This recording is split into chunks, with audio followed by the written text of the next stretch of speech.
Imagine a peaceful, close-knit community nestled in the heart of Utah. Pleasant Grove, a place where neighbors wave hello. Kids ride their bikes along quiet streets, and everyone knows each other's names. Life here moved at a slow, comforting pace. Crime was rare. When something bad happened, it shocked the entire town. But in the fall of 1985, the tranquility was shattered forever. Mary Collins, a 34-year-old mother and beloved member of the community, was found brutally murdered inside her own home. The news hit the town like a lightning bolt, an impossible nightmare. Neighbors gathered in hushed groups, exchanging worried glances. How could something so horrifying happen here? And more importantly, who could be responsible? It was a chilly October evening when Mary's next-door neighbor, Ellen Parker, noticed something was wrong. Usually, Mary's house was warm with the glow of lamps and the sound of children playing. But that evening, the house was eerily silent. Feeling uneasy, Ellen called out, then tried the front door. It was unlocked, heart pounding. She stepped inside and found a scene that would haunt her forever. Mary lying lifeless on the floor, signs of violent struggle evident all around. Emergency services were called immediately. The police arrived, sealing off the house as crime scene investigators began their grim work. The Pleasant Grove Police Department was under immense pressure. This wasn't just a routine burglary gone wrong. It was murder. The media descended on the town, hungry for answers, while the community demanded swift justice. Detectives combed through the house, looking for clues. There was no immediate sign of forced entry, and nothing appeared to be stolen. The brutality of the attack suggested it was personal, but the question remained: who had motive and opportunity? Among the first to be questioned was John Mitchell, a 28-year-old man with a troubled past. John was known locally, not always for the right reasons. He had drifted through various jobs and had brushes with the law for minor offenses. More importantly, John had been seen near Mary's house on the night she was murdered. Several neighbors reported spotting him loitering on the street, though none saw him enter or leave Mary's home. Detectives focused on John as a suspect. They brought him in for questioning. John denied any involvement. He insisted he had only been passing by, but the police were relentless. Over several long hours, they pressed him for answers, trying to pin him down on his whereabouts and actions. Pressure mounted. John was tired, scared, and confused. The detectives suggested they had witnesses who saw him at the scene, even if the evidence was circumstantial. It was during this time that a man named David Lee came into the picture. David claimed he had seen John near Mary's house shortly before the murder. His testimony would become a crucial piece of the prosecution's case, but the way his statement was obtained would later raise serious questions. The key witness, David Lee. David Lee was a local resident with his own checkered history. At first, his story was vague and inconsistent, but under intense questioning, he provided a detailed account of John's presence near the crime scene.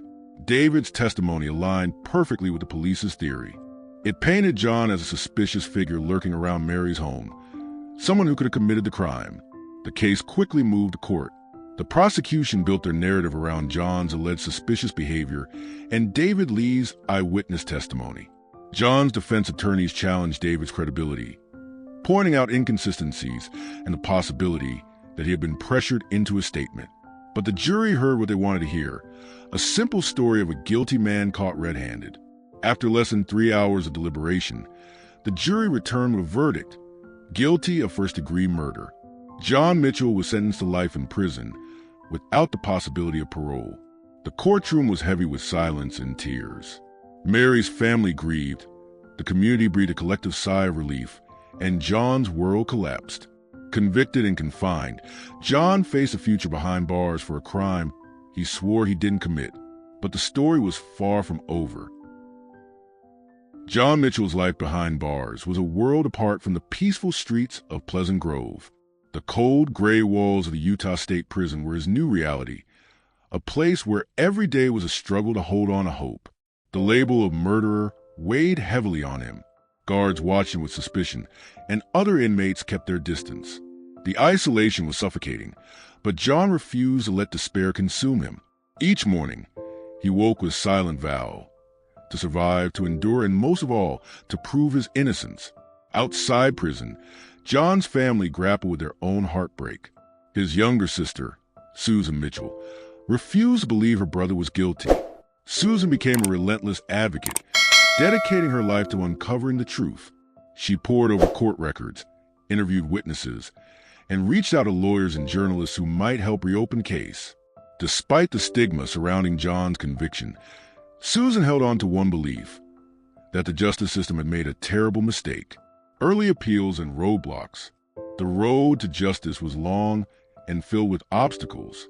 Early appeals filed by John's defense team were denied, often dismissed due to technicalities or a lack of new evidence. But questions about the original investigation began to surface. Some attorneys and advocates raised concerns over the methods used by the police, particularly the intense pressure placed on witnesses like David Lee. Years after the trial, investigative reporter Mark Harper stumbled upon John's case while researching criminal justice issues in Utah. Mark sensed something wasn't right. His interviews with people connected to the case revealed troubling details: conflicting witness statements, inconsistencies in police reports, and allegations of coercion. He dug deeper, uncovering evidence that suggested David Lee's testimony may have been a result of pressure from law enforcement and prosecutors desperate to close the case.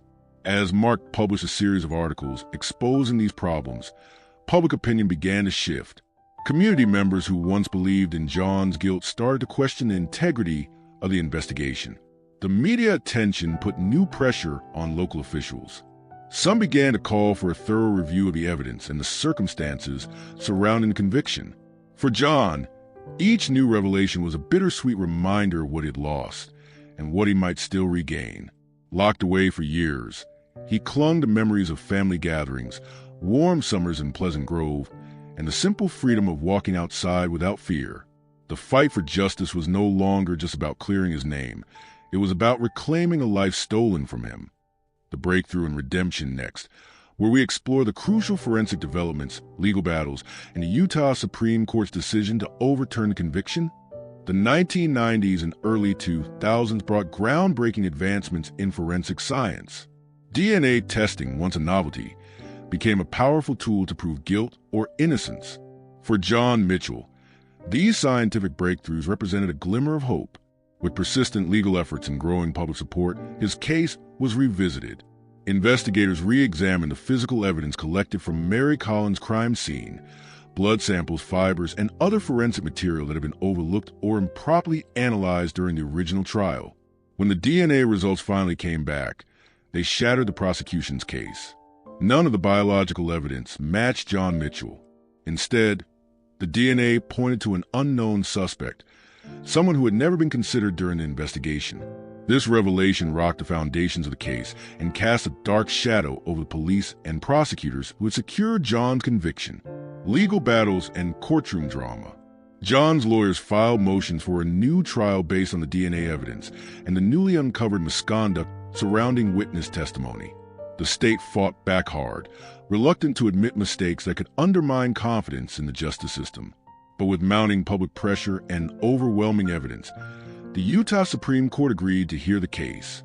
The courtroom was packed when the Supreme Court delivered its landmark decision. The conviction was overturned and a new trial was ordered. The ruling explicitly condemned the misconduct by police and prosecutors who had coerced false testimony to convict John. After more than a decade behind bars, John Mitchell walked free from prison. His first steps outside were heavy with emotion, relief, joy, and the pain of lost years all intertwined. Family and supporters surrounded him, tears flowing freely. For the first time in years, John could breathe the air of liberty. Though free, John's fight was far from over. The trauma of wrongful imprisonment lingered, and the scars ran deep. He became an advocate for criminal justice reform, speaking out about the dangers of coerced testimony, the importance of forensic science, and the urgent need for transparency in investigations. John's case is a powerful reminder that justice is not infallible. It exposes how pressure to solve high-profile cases can lead to shortcuts, coercion, and tragic errors. The story of John Mitchell calls on society to remain vigilant, to demand fairness, accountability, and continuous improvement in the pursuit of truth. Because every wrongful conviction is not just a failure for one person, it's a failure of the entire system.